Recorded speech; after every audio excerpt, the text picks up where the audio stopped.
Dia tak boleh, oh, aku bagi ni nak dapat A, nak dapat straight A, tolong ya Allah, tolong nak bagi, nak dapat straight A. Tak perlu nak minta macam tu pun tak apa. Dalam bab ni kejap, and then kita akan ulas sedikit lah perbincangan tentang isu semasa. Okay, kalau kita tengok dalam memo tu, dari Hakim bin Hiram radhiyallahu anhu, dari Nabi Muhammad sallallahu alaihi wasallam berkata, tangan yang di atas lebih baik daripada tangan yang di bawah. Maka mulailah untuk orang-orang yang menjadi tanggunganmu, dan sedekah yang paling baik adalah orang yang sudah cukup untuk keperluan dirinya. Maka barang siapa yang berusaha memelihara dirinya, Allah akan memeliharanya.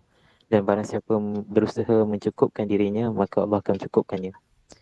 Jadi kalau kita tengok berkenaan sedekah ni, sebenarnya dia tak lokek lah dalam perjuangan, kata perjuangan hidup kita sehari-hari.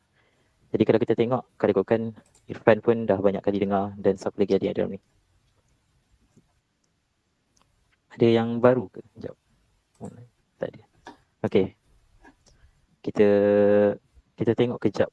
Sebenarnya sedekah ni apa dia? Jadi kalau ikutkan sedekah ni adalah memberi walaupun sedikit dengan keikhlasan. Sebab syarat ibadah ni dia kena ikhlas. Lepas tu dia dengan nama Allah. Dia bukannya semata-mata kita bagi sedekah tu tanpa rasa sebarang emosi. Kira kalau kita betul-betul nak sedekah ni, dia kena ada emosi. Contoh kalau kita sedekah, kadang-kadang orang kita ni dia suka sedekah tapi tak rasa apa-apa. Dia sedekah tu hanya sekadar nak nama. Contoh kita bagi lah dekat anak yatim ni, kita bagi 10,000, kita tangkap gambar, post di Facebook. Tapi dalam dia nak bagi sedekah tu, dia tak rasa apa-apa. Dia cuma nak nama dan dia nak orang tengok kebaikan dia. Tapi sebenarnya sedekah yang Nabi unjurkan ni, dia meliputi banyak aspek. Contoh syarat sah untuk sedekah. Syarat sah ibadah apa? Dia kena dengan nama Allah. Maksudnya kita kena mula niat tu kerana Allah. And then dia kena ikhlas. Dia wajib kena ikhlas, baru dia jadi ibadat. Dan sedekah ni sebenarnya, macam hari ni kita sedekahkan masa kita untuk kita dengar Yadul Ulia. Walaupun kita try lah, saya try cuba sampai 9.30. Okay, kita ada sampai 9.30 ni, kita sedekahkan masa kita. Kalau ikutkan kita boleh buat macam-macam. Kita boleh lepak, kita boleh tidur, kita boleh buat banyak perkara dalam setengah jam ni. Jadi siapa yang main saham tu, dia tahulah nilai setengah jam tu cukup mahal. Seminit pun boleh rugi berjuta. Dia tengok Yadul Ulia ataupun dia tengok graf saham. Jadi ada setengah percaya yang kalau dia usaha, sebab dia tak pergi dia tak pergi dengar ceramah, dia tak pergi dengar benda-benda yang baik ni, dia rasa dia boleh dapat duit lebih. Jadi benda ni sebenarnya sangat kontra lah daripada apa yang Islam ajar. Nabi sampai satu masa tu dia bagi kambing kepada Badui, tak silap. Beri tu antara dua gunung, antara dua bukit, dua lembah. Jadi punyalah banyak kambing yang Nabi bagi semata-mata untuk dakwah. Dia kata apa? Nabi kata, aku bagi kamu dan menunjukkan kamu betapa aku memberi ni tak ada apa-apa kedana. Jadi dia bagi kambing tu, Nabi bagi kambing tu semata-mata untuk dakwah, untuk tarik orang tu masuk Islam. Dan sampai tahap Nabi ni, sebelum dia jadi Nabi, kekayaan dia adalah bilioner. Kita boleh kata bilioner lah, sebab dia bagi Khadijah sebagai mas kahwin pun ribuan Ferrari masa tu, unta merah betul. Jadi kita nak tengok balik, sedekah ni apa kesan dia dalam hidup kita. Jadi macam saya cakap, syarat sedekah ni dia kena emosi. Dia perlu ada emosi. Untuk kita betul-betul ikhlas tu, dia kena ada emosi. Contoh, kita pergi dekat rumah anak yatim. And then kita kenal dulu dengan orang yang kita nak emosi ni, kita kena kenal. Orang yang kita bagi tu siapa. Contoh macam kita pergi, kita tahu, sebab kalau kita ni macam Nabi hati dia bersih. Maksudnya dia tak ada buat dosa apa. Dia pergi kat orang tu, dia tak kenal pun tak apa. Dia boleh bagi tanpa rasa menyesal. Kalau bagi contoh, dalam poket ada sebiji kurma, dia boleh bagi sebiji kurma tu. Jadi nak tahu emosi macam mana Nabi boleh bagi sebiji kurma tu, ibarat dia macam sehari tak makan, ada sebiji kurma je dalam rumah. Sebiji kurma tu boleh belah dua, bagi separuh. Jadi kalau macam kita ni, contoh macam Irfan sebagai mahasiswa. Kesian tengok adik-adik dekat luar sana, tengok macam anak-anak terutama dekat sekitar UTM tu, kalau kita tengok anak yatim pun terbengkalai. Kita tengok ada rumah anak yatim pun tak terjaga. Saya pergi ke rumah anak yatim tu pun malam-malam ada budak-budak tengah main kat luar. Tak ada siapa yang jaga. Dan kalau andai kata kalau kena langgar dekat bawah pokok tu, memang mati macam tu je. Jadi kita datang kat situ, kita tengok markah dia EF, EF, EF.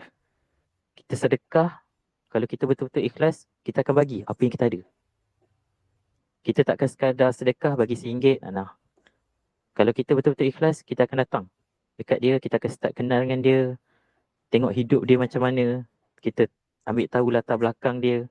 Sebab tu bila soal sedekah ni, dia bukan semata-mata memberi. Dia termasuk sekali kita menerima. Kita kena terima orang tu seadanya dan kita memberi apa yang kita ada. Dan Islam ni dia tak ajar kita, kita sedekah, kita tak payah ambil tahu pasal hubungan silaturahim. Tak. Kita kenal orang tu, berbaik dengan orang tu, and then kita sedekah. Jadi sedekah ni adalah salah satu proses dalam kehidupan. Salah satu proses dalam Islam. Sebab Islam ni adalah jalan kehidupan. Kita tak boleh nak tinggal jalinan silaturahim. Jadi bila kita bagi sedekah ni, kita kena bawa semua amalan yang berkaitan. Supaya kita boleh betul-betul ikhlas untuk kita bagi sedekah tu. Berbeza kalau kita contoh, kita tak kenal orang tu and then kita bagi sedekah, kemungkinan kita tak rasa apa. Kita bagi, kan tiba-tiba ada makcik datang. Kita tengah makan kedai chicken chop ni, ada seorang makcik datang bawa tisu. Kita tak kenal, kita tak tahu. Ada setengah orang siap maki lagi makcik tu. Ni apa, minta sedekah ni. Kuat-kuat dia cakap. Tapi kalau contoh kita ambil tahu, kita kenal makcik tu, tengok rumah dia macam mana, sekali-sekala kita ziarah dia, tengok rumah dia nak runtuh ke sebagainya, tengok dijaga anak OKU. Jadi dalam hati kita ni akan lahir satu kasih sayang. Jadi dalam nak sedekah ni, dia perlu ada emosi untuk kita betul-betul ikhlas. Dan kita perlu selitkan ikhlas tu bukan sekadar ikhlas kepada manusia.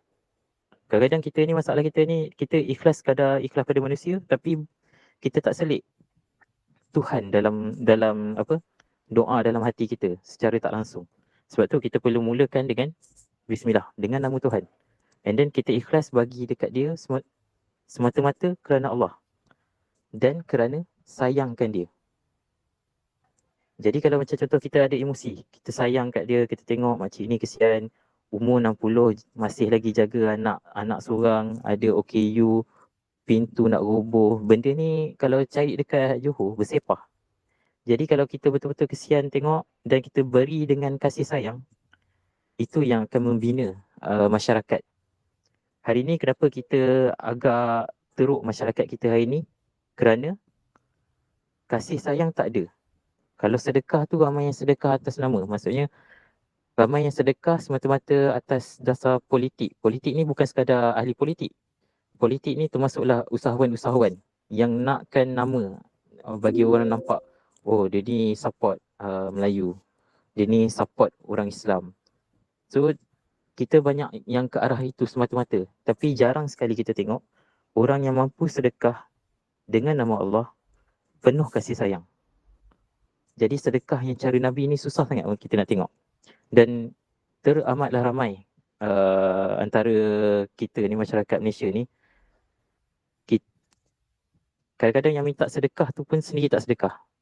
Ini masalah utamalah negara kita. Kadang kita tengok, Tafiz ni minta infak, dapat RM100,000 sebulan. Tapi dia sendiri tak boleh nak bantu masyarakat kat sekitar dia dengan lebihan duit yang dia ada. Siap dia pula bermewah-mewah dengan Tok Guru pula bermewah-mewah beli kereta besar. Sedangkan ramai lagi orang yang memerlukan kat sekitar Tafiz ni. Itu satu masalah besar. Jadinya kalau kita nak jadikan negara Malaysia ni macam Dubai, kita kena tengok apa yang Dubai boleh bagi. Contoh Dubai, kalau rakyat dia kahwin, dia bagi sebidang tanah. Kalau boleh dia nak bagi rumah sebiji. Kalau siapa yang tak cukup makan, ada vending machine. Boleh makan ikut suka hati. Bila masa nak 24 jam.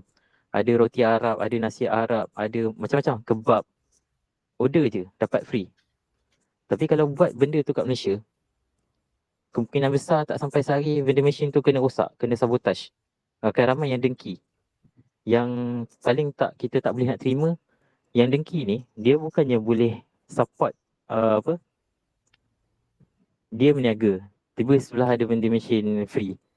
Kalau ikutkan, kadang-kadang dia dekat KL tu pun dia tak boleh nak capai fully customer yang ada dekat area kawasan dia. Contoh, customer dekat kawasan dia ada 20,000 orang. Dia boleh settle mungkin 2,000 orang je sehari. Tapi walaupun dia tak boleh nak capai, dia tak boleh nak layan semua customer yang ada dekat area kawasan dia tu, tapi dia punya dengki dia tu, dia boleh rosakkan syarikat orang, dia boleh rosakkan segala apa yang dia rasa macam mencabar dia punya rezeki. Jadi itu antara perkara yang kita tengok agak kritikal lah dalam masyarakat kita, sebab benda ni dah menyebabkan kita kerugian berbilion disebabkan etika saja.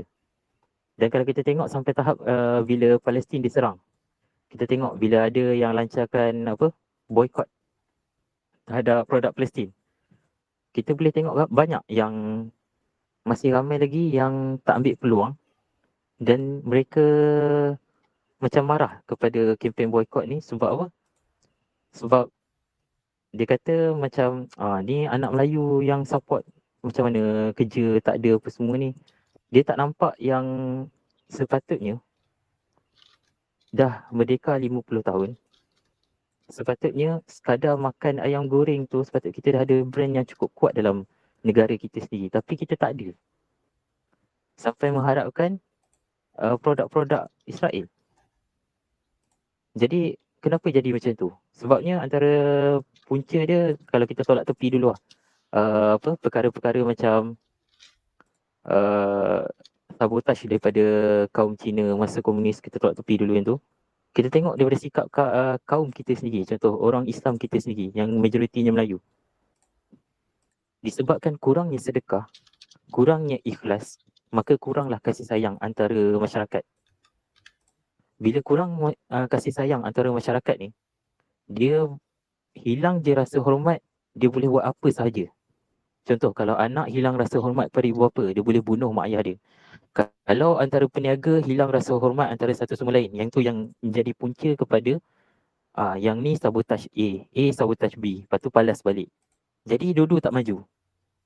Kalau macam yang saya selalu terangkan, kalau ada 2 gerai nasi lemak, adakah dia punya pelanggan akan berkurang?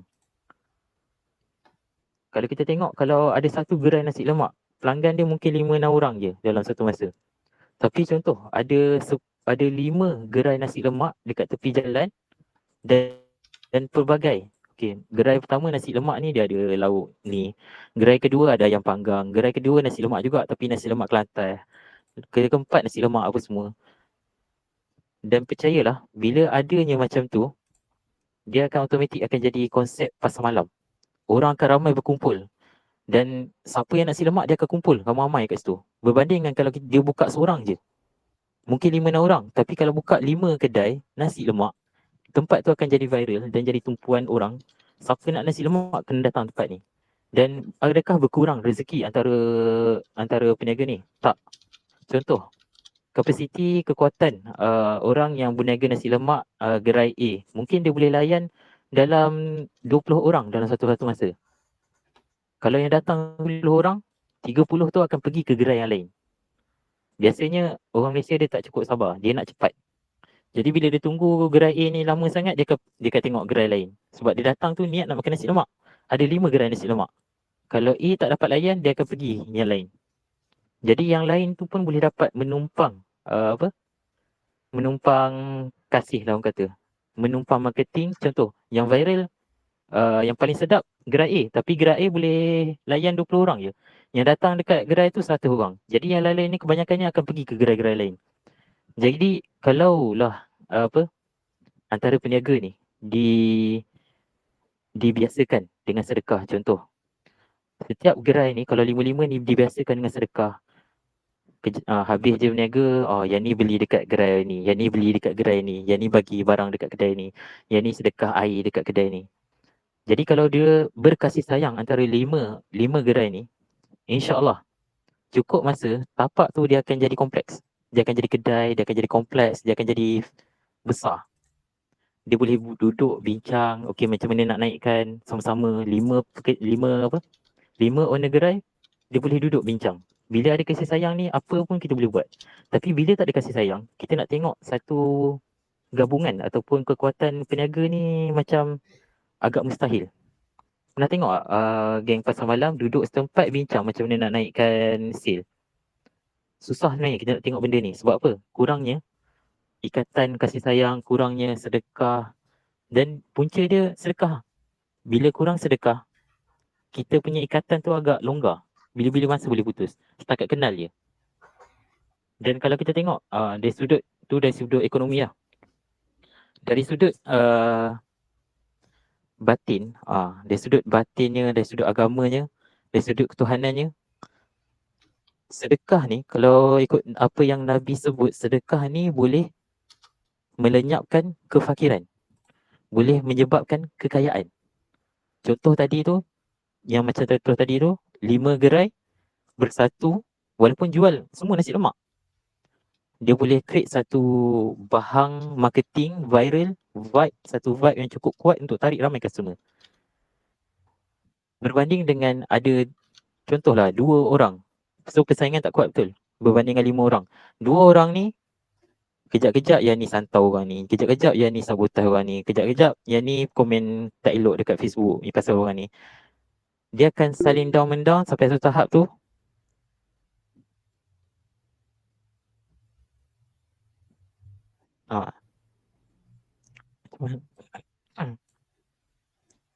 Allah tak boleh buka komen.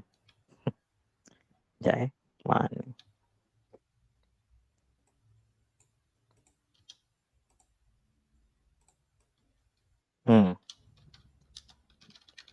Kita boleh tengok, kita tak terbiasa. Bila zaman Nabi dulu, terbiasa dengan sedekah ni.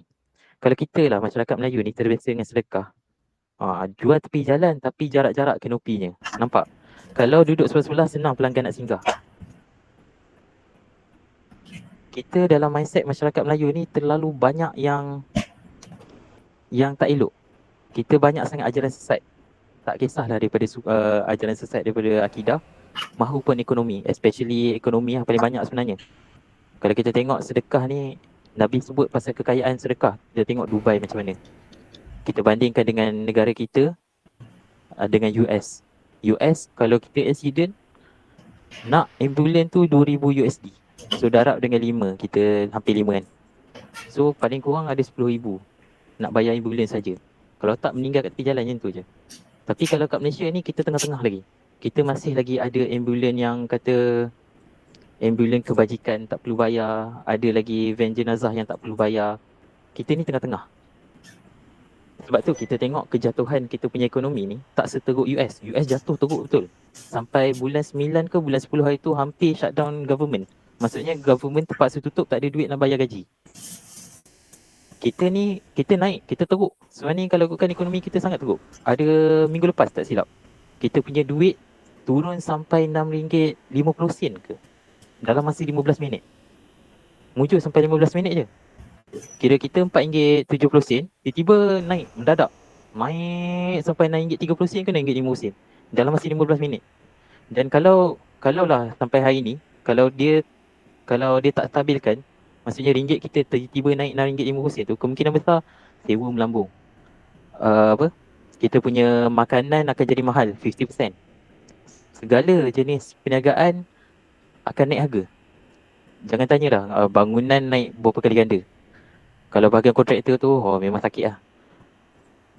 Kita tengok kita punya tahap ekonomi kita tak stabil, tapi tak seteruk US. Sebab apa? Kita masih lagi mengekalkan ada lagi budaya yang kata sedekah ni. Kita masih lagi ada bahagian-bahagian yang support orang-orang yang susah. Tapi kalau kita tengok Dubai pula, Dubai COVID ke, datanglah apa pun, rakyat dia kaya. Rakyat dia terlampau kaya, sampai Lamborghini sepah tepi jalan. Cukai pendapatan tak ada, cukai perniagaan tak ada, cukai bayar zakat je lah. Road tax tak ada. Maksud dia kalau macam dekat Malaysia, cukai pendapatan kalau ada 2 juta simpan setahun 40%. So 2 juta 40% 800,000. Tahun depan duit dah tinggal 1.2 juta je.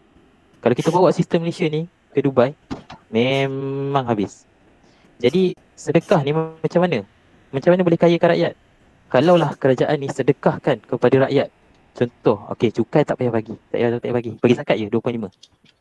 Automatik rakyat akan kaya. Automatik pelabur akan beribu-ribu, berjuta-juta orang akan datang melabur dekat Malaysia. Kan? Bayangkan daripada dia labur dekat, contoh dia dekat US. Dia punya US cukai dalam total 50% daripada pendapatan.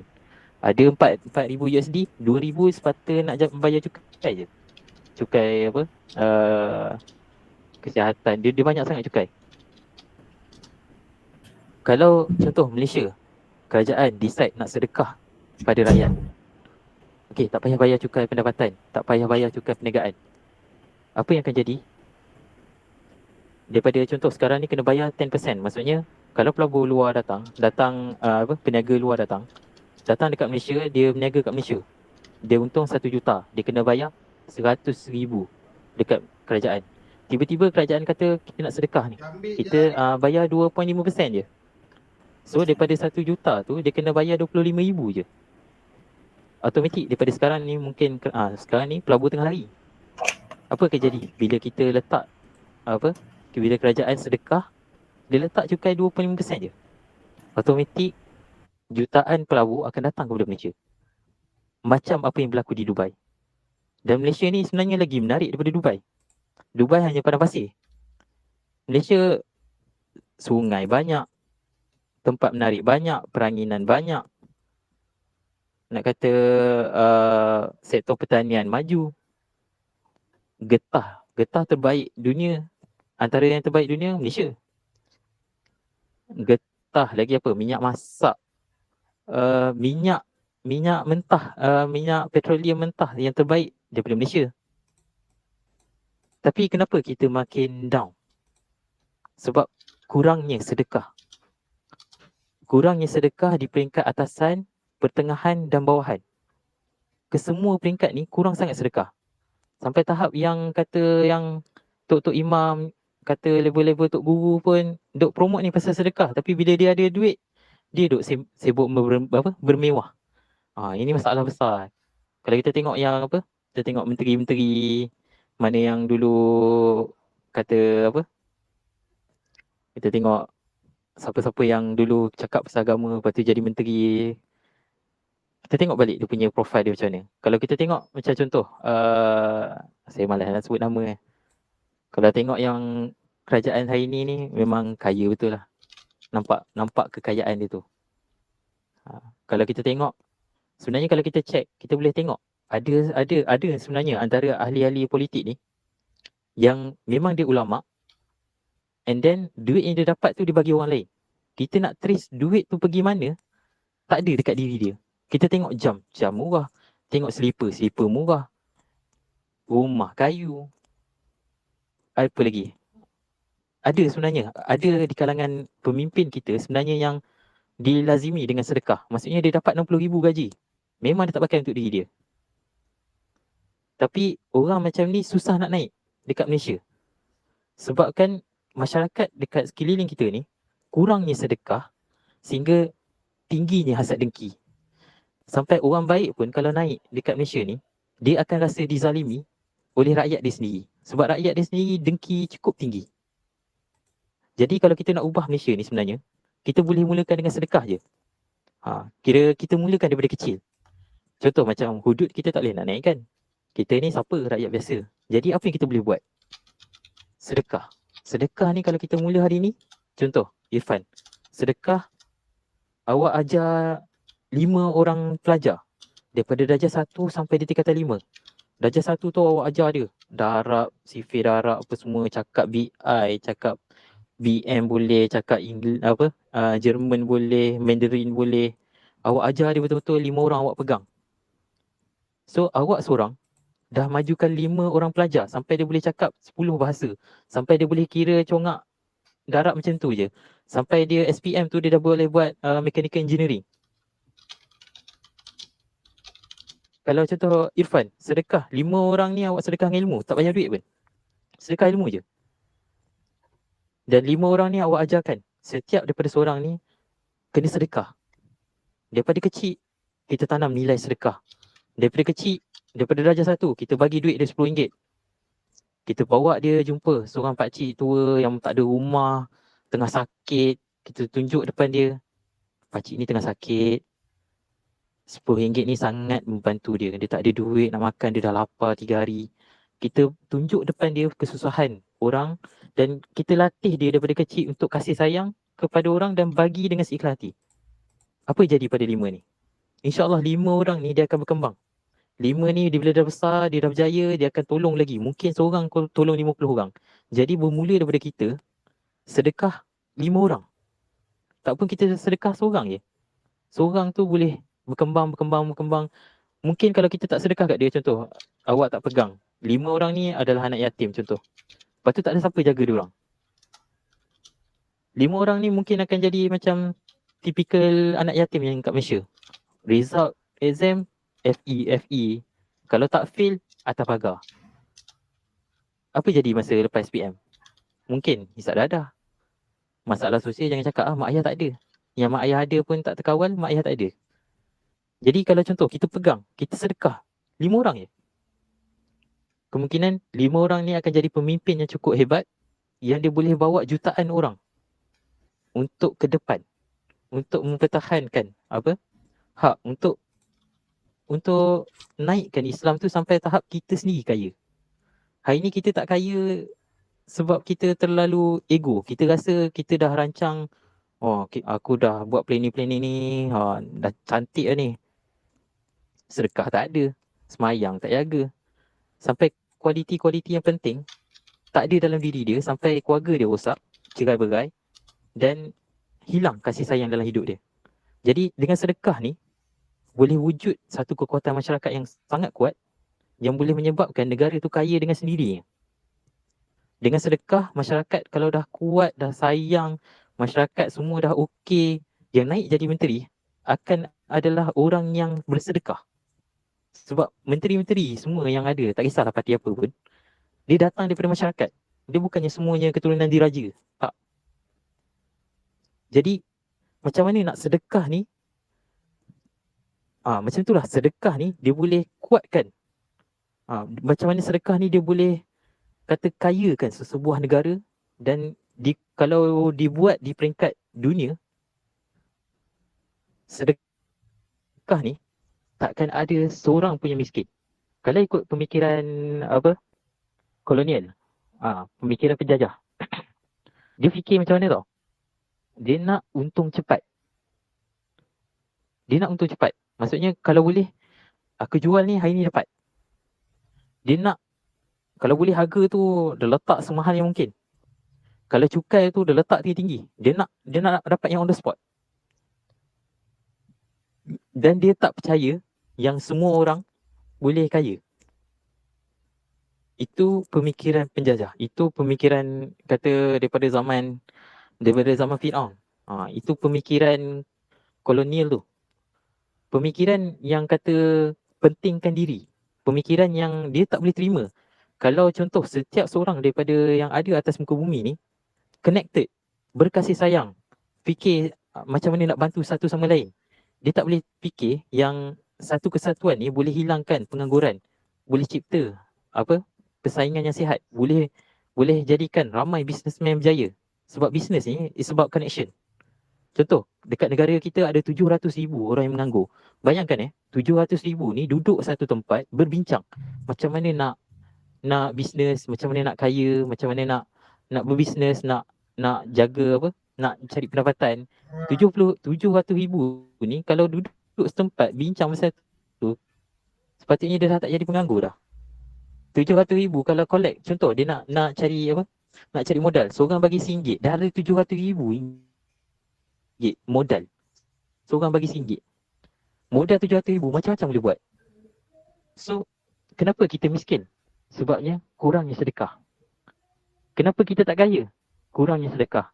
Kenapa kita banyak bercerai-berai? Kurangnya sedekah. Suami tak sedekah kat isteri, isteri tak sedekah kat suami. Balik-balik isteri bising, lepas tu suami marah balik, bising balik. Jadi sedekah ni dia setiap aspek kehidupan. Bila kita lazimi sedekah ni, kita akan dapat satu masyarakat yang cukup harmoni. Jadi ni dah lebih 8 minit ni. Okey.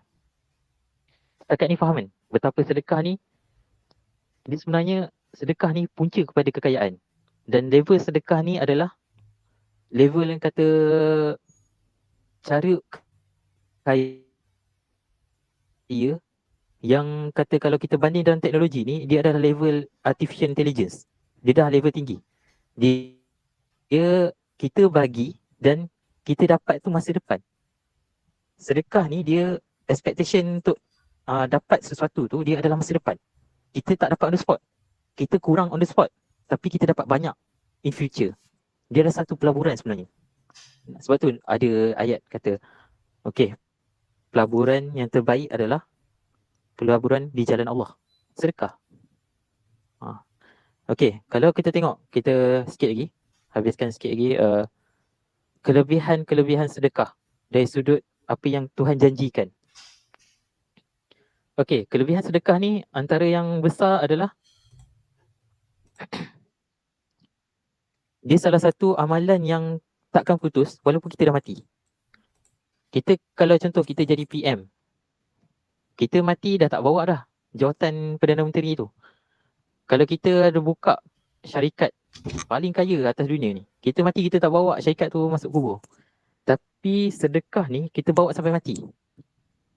Dan antara sebab kenapa sedekah ni kita bawa sampai mati sebab dia berpanjangan. Contoh macam kita bagi RM1 dekat ada seorang pelajar ni. Pelajar ni tak cukup makan. Kita bagi RM1. Hari tu sebab kita bagi RM1 dia boleh belajar dalam kelas. Dia tak lapar. Dan dia mudah faham untuk pelajaran yang seterusnya dan seterusnya. Dia mudah faham lagi, dia mudah faham lagi.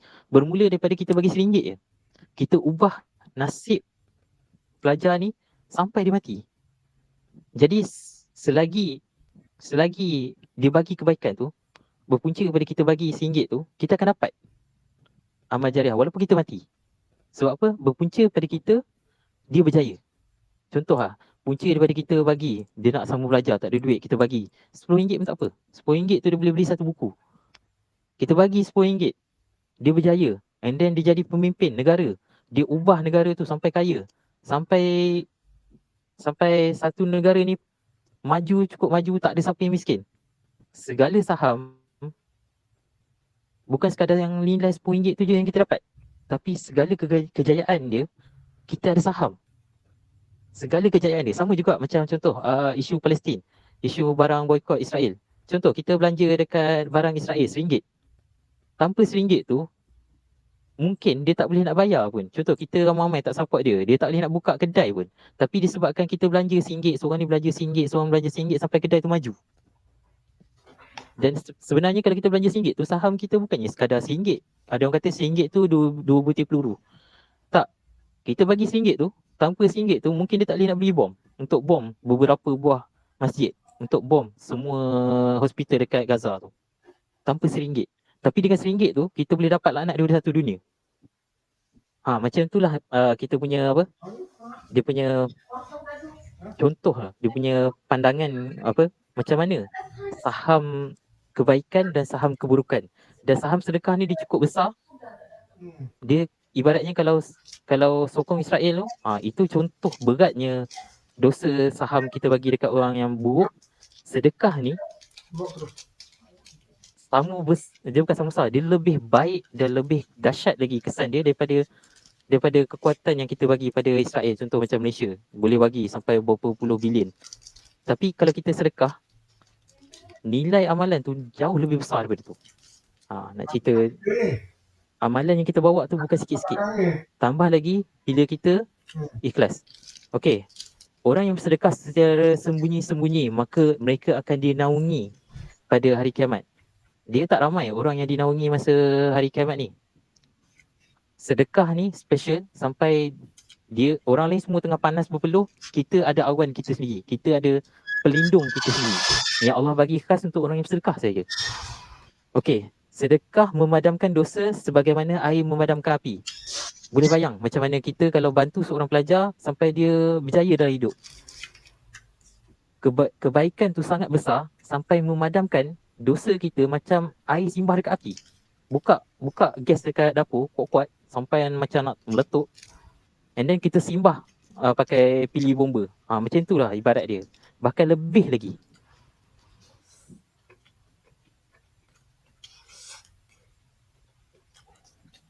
Okey, antara yang besar sedekah ni, disebabkan besarnya fadilat sedekah ni boleh menyembuhkan penyakit, dan antara yang paling dahsyat adalah memanjangkan umur. Umur ni dia bukan simple. Maksudnya bukan senang sebenarnya nak panjangkan umur ni. Umur ni kalau ikutkan ada salah satu takdir yang kata tetap. Dan kalau ikutkan amalan puasa tak, walaupun amalan puasa tu sangat besar, tapi dia tak memanjangkan umur. Walaupun dia banyak sebenarnya amalan-amalan yang besar ni, tapi dia tak panjangkan umur. Tapi sedekah ni special. Dia boleh panjangkan umur. Sampai tahap ada orang bagi 7 dirham, Allah panjangkan umur dia setiap dirham tu 10 tahun.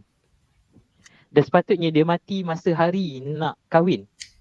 Tapi Allah panjangkan umur dia sampai dia ada cucu.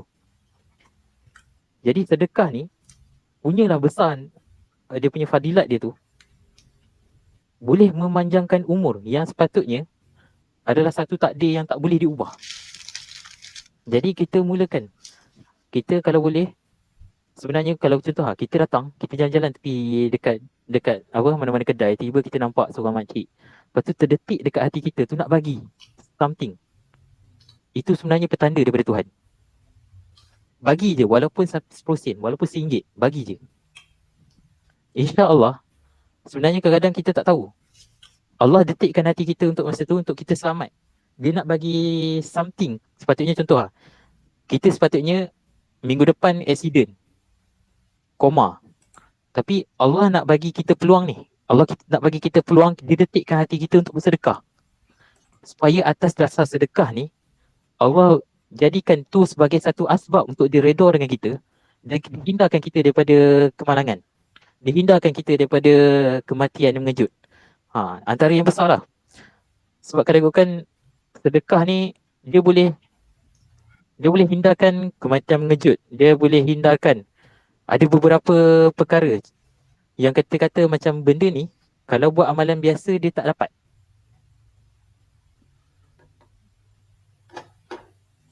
Saya tak jumpa kat mana ni hadis berkenaan dengan boleh dihindarkan. Kalau ikutkan antara fadilat dia ada disebut dalam hadis tu, dia ada banyak. Antaranya dihindar daripada kematian mengejut. Dan kita sedia maklum, kita ni umat akhir zaman. Nabi janji akhir zaman akan banyak kematian mengejut. Nabi janji benda ni. Kalau kita cerdik, kalau kita ada business minded, kita akan buat sedekah ni. Sebab apa?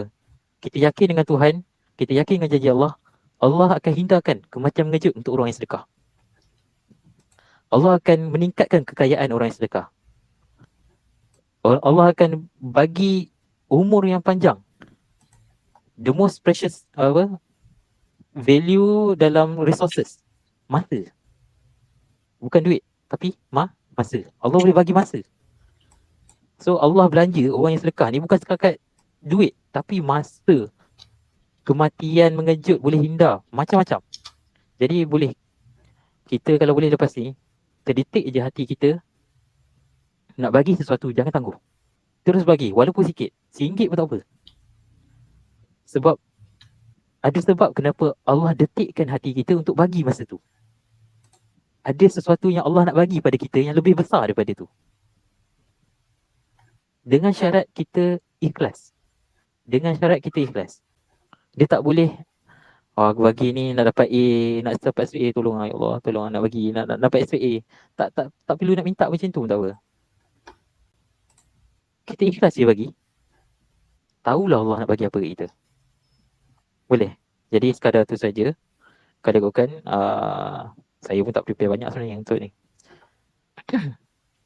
Jadi sekadar ni faham tak? Yang sedekah ni nilai dia setakat mana? Kalau kita betul-betul faham, sedekah ni sebenarnya tak ternilai. Dan dia sepatutnya jadi satu, apa, kalau boleh dia adalah satu rukun negara sepatutnya. Kalau sesuatu negara tu nak maju. Tanpa sedekah, China takkan maju. China sampai tahap dia bagi privilege kepada individu rakyat China, dia bagi saham je. Okey, saham adalah milik peribadi. Dia tak kacau. Walaupun dekat China tu, nyawa dia milik negara, harta dia milik negara, syarikat dia milik negara. Sampai tahap tu kita COVID hari tu, dia welding setiap rumah dekat Pasir Puri, dekat Ugui. Dia welding pintu rumah, memang tak boleh keluar. Terbakar dalam tu je. Tapi dia sedekahkan saham kepada rakyat dia, menyebabkan dia kaya berganda. Itu baru sikit. Tapi kalau sebenarnya kalau dia sedekah lebih lagi, dia akan jadi Dubai. Walaupun rakyat dia berbilion. Okey. Saya rasa panjang juga saya cerita ni. Jadi sekadar itu saja daripada saya. Ada apa-apa soalan?